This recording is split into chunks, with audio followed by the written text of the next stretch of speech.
Halo, salam e-commerce dengan saya Dr. Hendra. Hari ini kita membicarakan tentang e-commerce atau perdagangan daring ya, dengan topik Building an E-commerce Presence, baik di website, mobile sites, and applications, by me Dr. Hendra. Oke, kira-kira apa sih tujuan pembelajaran hari ini ya? Well, these are all the things that we need to learn, yes. Okay, anyway, let's begin the first one. Kita perlu membayangkan ya, kalau Anda ingin muncul di dunia e-commerce, ya, idenya apa aja? Pertama, sudah pasti harus punya visi dulu, ke depan mau jadi apa, seperti apa. Jadi dimulai dengan uh, pernyataan mission. Misinya ngapain? Membantu penjual dan pembeli supaya bertemu secara online dan melaksanakan transaksi dengan uh, safe ya, secure misalnya. Target audience, all the fame, all the ladies only, yes, yang tidak gagap teknologi, from 12 years old to, for example, 31 years old. Intended market space, okay. Misalnya market space yang mana yang ini Anda inginkan? Apakah B2B, B2C, C2C, terserah Anda. Strategy analysis, ini analisis strategis ya, okay, dan mengenai banyak hal ya, termasuk kompetitornya.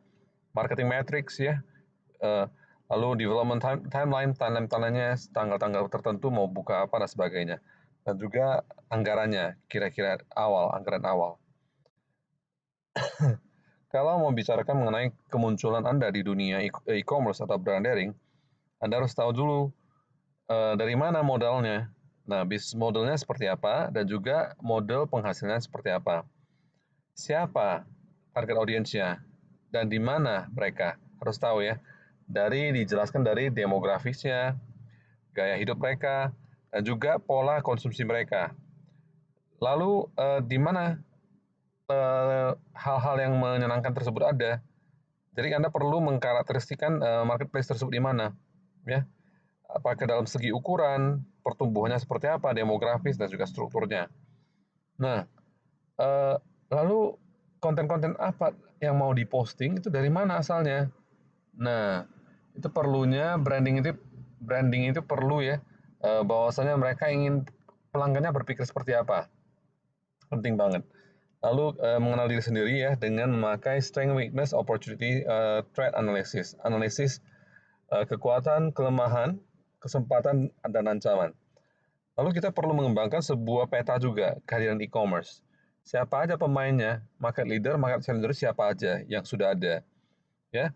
Lalu develop timeline ya, ini supaya 5 tahun, 10 tahun seperti apa.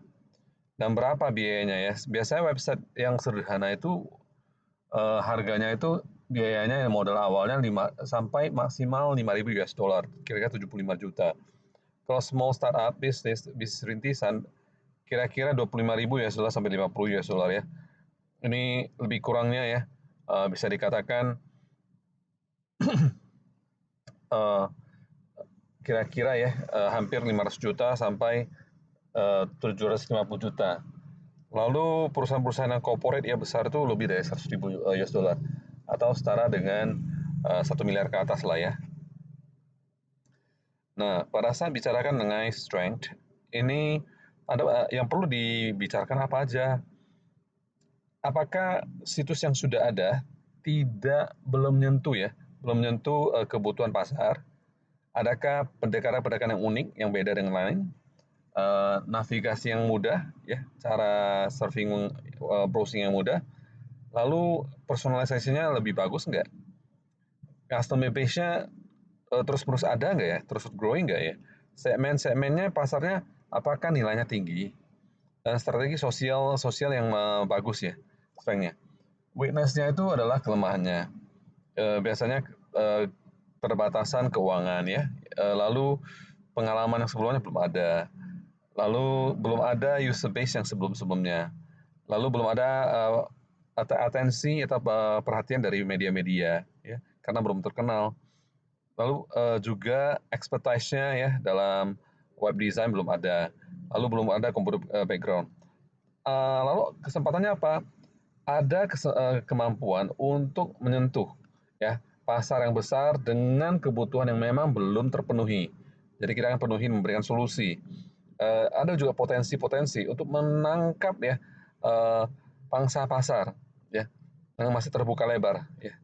Lalu ada potensi untuk mengembangkan situs-situs yang berhubungan dengan hal tersebut. Ancamannya adalah pendekatan-pendekatan mungkin bisa dilakukan oleh orang lain, pesaing ya, mengikuti kita. Mereka melakukan hal yang namanya ATM, amati, tiru, dan modifikasi. Para pengiklan mungkin tidak mau mencoba situs-situs baru seperti yang kita punya. Dan perkembangan teknologi yang super cepat itu mungkin bisa jadi ancaman. Dan juga biaya-biaya masuk ya, membuka e-commerce baru itu rendah, itu merupakan ancaman. Bisa banyak pesaing baru nantinya. Nah, peta-peta kehadiran e-commerce seperti ini.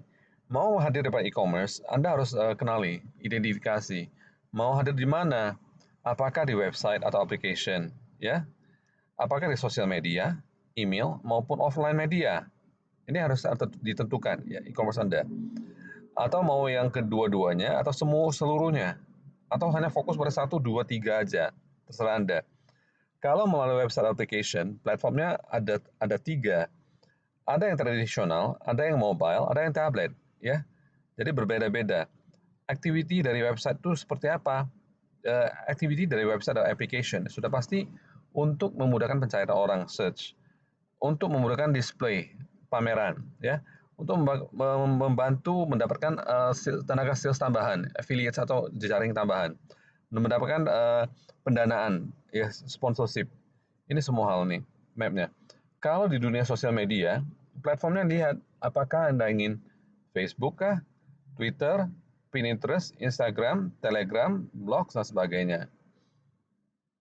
Apa saja aktivitinya? Dalam dunia sosial media, aktivitinya adalah conversation, ya, percakapan, dialog, seolah-olah satu orang dengan orang lain, ya. Engagement, mereka turut ikut serta. Sharing, mereka membagikan apa yang konten kita. Advice, memberikan petunjuk-petunjuk edukasi. Dalam hal email, ada platformnya 2 macam. Ada yang internal list, yang database yang kita punya, ada yang purchase list, ada yang dibeli ya. Oke. Activity-nya bisa berupa newsletters ya, langganan newsletters, ada updates ya, hal terbaru, ada sales, ada penjualan juga bisa.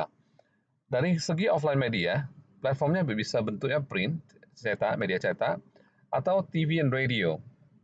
Jadi activity-nya bisa edukasi, bisa exposure ya, tampil, dan branding, dan menguatkan brand.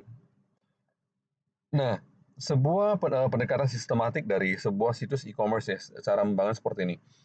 Nah, tantangan atau kesulitan yang manajemen ya, pimpinan yang paling penting adalah ada 2. Yang pertama,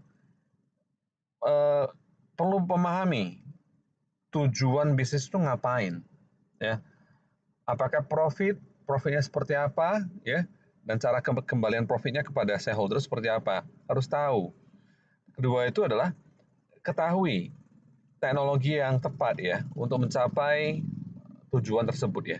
Jadi 2 hal ini sangat penting sekali. Jadi faktor lain yang perlu dipertimbangkan adalah manajemen. Tim manajemennya siapa aja ya. CTO, CFO, CEO-nya siapa aja, CMO-nya siapa, Chief Marketing Officer, Chief Operating Officer, Chief Financial Officer, ya, Chief Executive Officer siapa-siapa aja. Hardware arsitekturnya seperti apa? Apakah Anda miliki sendiri atau outsourcing? Software-nya, ya, design, teleconnection, dan juga sumber daya manusianya. Jadi Anda perlu melakukan perencanaan dulu. Ada namanya siklus system development life ya, okay? Life cycle ya. Siklus hidup dari pengembangan sistem dari e-commerce.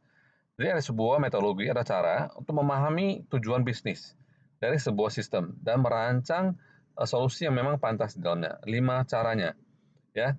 Ada 5 langkah yang bisa diikuti, yaitu analisis sistem, perencanaan, lalu rancangan sistem, dan membangunnya, mengujinya, dan juga melaksanakannya. Jadi bisa disingkat jadi seperti ini ya. Analisis dulu, perencanaan sistem dulu seperti apa yang maunya. Lalu sistem desain ya. lalu build the system, lalu testing dulu dan implementation. Akan dijelaskan di slide berikutnya, penjelasan satu-satu ini tentang website system development life cycle. Adalah siklus hidup pengembangan sistem situs ya. Best practice adalah continuous availability 99% ya, plus ya. Terus-menerus siklusnya terus-menerus dijalankan. Lalu rancangannya harus bisa untuk scalable. Jangan rancangannya sudah mentok di sana, ketika tiba-tiba ada bisnis growing, nggak bisa tumbuh lagi, terpaksa buka bisnis baru, jangan seperti itu. Harus design for scalability. Lalu build management for end-to-end delivery. Harus dibangun manajemennya, jangan dari pihak luar, supaya nanti kepentingan pada akhirnya nanti. Plan for growth ya, sudah pasti rencananya untuk pertumbuhan bisnis. Design phases for high speed performance. Harus diusahakan halaman-halaman di situs itu harus high speed ya kinerjanya. Jangan terlalu lamban, banyak orang lamban menyebabkan orang switching ke website lain, situs lain dan sebagainya. Tidak jadi melakukan pembelian dan sebagainya. Dan juga memahami dan optimize workload pada sistem tersebut. Memahami beban-beban pada sistem tersebut. Kita akan bahas yang pertama dulu, analisis sistem atau perencanaan sistem ya. Jadi tujuan bisnis itu adalah daftar kapabilitas yang Anda inginkan pada situs Anda.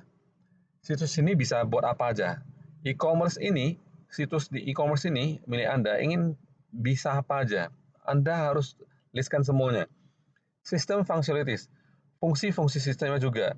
Anda perlu melistkan, mendaftarkan, kira-kira mencatat ya, kapabilitas sistem informasi yang diperlukan untuk mencapai tujuannya, ya, dan juga persyaratan informasinya, elemen-elemen informasi kunci di mana sistem harus produksi ya, supaya mencapai tujuan tersebut. Nah, contohnya seperti ini. Ini adalah mengenai system analysis, business objective, system functionality, and information requirement for typical untuk e-commerce site. Ya, kira-kira apa sih analisis sistemnya, tujuan sistem dan juga fungsi dari sistem serta persyaratan informasi dari sebuah situs e-commerce yang umumnya ya. Jadi misalnya, kalau bisnis objektif tujuan bisnis Anda adalah hanya untuk menampilkan barang, maka sistem functionality adalah digital catalog ya. Dan information requirement adalah pasti teksnya banyak ya, dynamic text dan juga graphic catalog ya, grafik-grafik ya, gambar-gambar. Kalau bisnis objektif Anda adalah provide information of product, maka itu adalah product database. Maka yang diperlukan apa aja? Product description, stocking numbers, inventory levels ya, tingkat dari persediaan. Lalu ketika bisnis objektif Anda hanya untuk mempersonalize, customize produk supaya produk tersebut terpersonalize, maka sistem functionality adalah customer on-site tracking, cara melacak ya di situs ya secara konsumen. So the information requirements would be, persyaratan informasi adalah site log for every customer visit. Jadi situs mencatat semua kunjungan dari konsumen. Data mining capability, kemampuan untuk mengumpulkan data, menyimpan data ya, mengakses data untuk mengenali common past customer paths and appropriate responses. Untuk mengenali mereka melangkah kemana-mana aja. Apakah mereka langsung melakukan pembelian, keranjang, lalu batalin, atau mengarah ke situs lain, atau tetap stay di sana. Dan juga respon-respon mereka. Istilah customize product ya.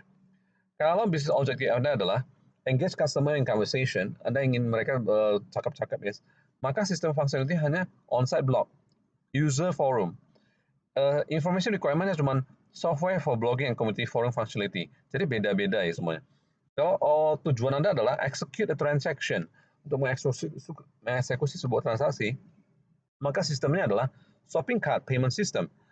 Information requirement-nya adalah sudah pasti bisa melakukan transaksi dengan kartu kredit ya yang aman. Lalu opsi-opsi pembayaran yang lebih dari satu macam ya. Lalu kalau bisa objektifnya adalah mendapatkan informasi konsumen saja, maka sistem functionality-nya adalah customer database. Information requirement Anda cuma perlu nama, alamat, telepon, email ya dari semua konsumen atau online customer registration.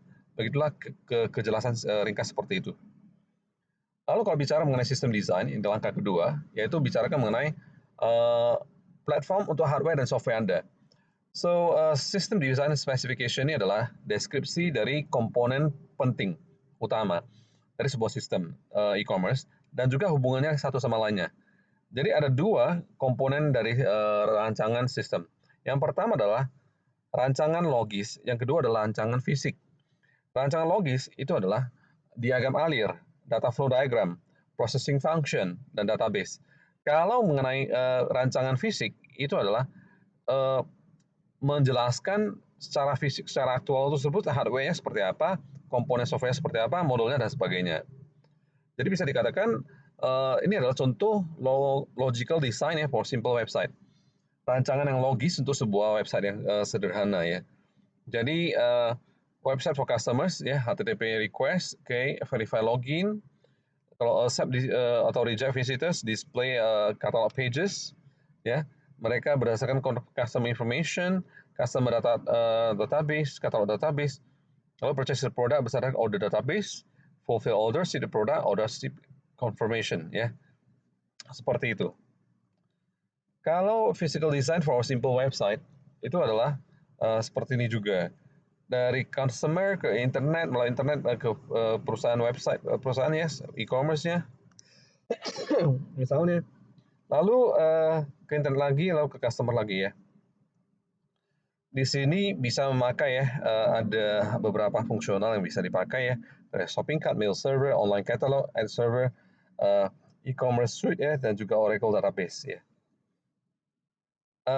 Yang ketiga, tahapan ketiga itu adalah building the system. In-house versus outsourcing ya.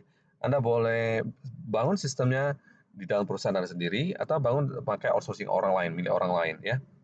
Saling pinjam tapi disewakan. Outsource itu Anda menyewa vendor-vendor untuk menyediakan jasa-jasa yang terlibat dalam pembuatan situs ya. Jadi dikatakan ada perbandingan antara milik sendiri atau outsourcing. Kalau milik sendiri, Anda membangun tim, perlu tim ya, dengan kemampuan yang memang berbeda-beda ya. Lalu softwarenya harus bisa Anda pilih yang mana yang cocok, yang Anda lebih sukai. Kedua-duanya ini baik Anda bangun sendiri maupun sewa orang lain punya, itu punya keunggulan masing-masing dan juga resiko masing-masing ya. Jadi hosting sendiri maupun outsourcing itu beda lagi. Karena hosting ini hosting itu kan perusahaan Anda bertanggung jawab untuk memastikan situs itu bisa diakses ya 24 jam seminggu ya untuk biaya bulanan. Tapi kalau bicara mengenai co-location, misalnya Anda kerjasama dengan lokasi dengan orang lain, maka perusahaan membeli atau menyewakan web server dengan beserta kendalinya, beserta operasinya. Tapi servernya dilokasikan pada fasilitas vendor. Jadi choice Anda untuk hosting ini tergantung ya, apakah di ketika membangun building the site ya, mau bangun situs itu apakah mau in-house ataupun pakai orang lain. Lalu ketika Anda hosting membayar biaya bulanan, apakah in-house atau outsource terserah Anda. Ini ada kategorinya. Kalau completely in-house, maka semuanya baik hosting maupun building itu di dalam. Kalau completely outsource, maka build dan hostnya di outside. Atau bisa mix responsibility. Ya, outsource-nya di luar, build-nya di dalam ya. Atau juga build-nya di luar dan hostnya di dalam. Ini ada pertanyaan ya, oke. Ada pertanyaan wawasan mengenai bisnis, mengenai situs e-commerce Weebly. Weebly ini cara membuat website itu sangat mudah. Nah, kira-kira nilai tambah apa ini yang Weebly tawarkan kepada usaha kecil dan menengah? Apakah ada kelemahan memakai Weebly dalam menciptakan kehadiran e-commerce? Bagaimana provider layanan jasa seperti Weebly berubah seiring dengan perkembangan e-commerce? Baik, sampai jumpa dulu dengan saya Dr. Hendra. See you again next time. Salam e-commerce.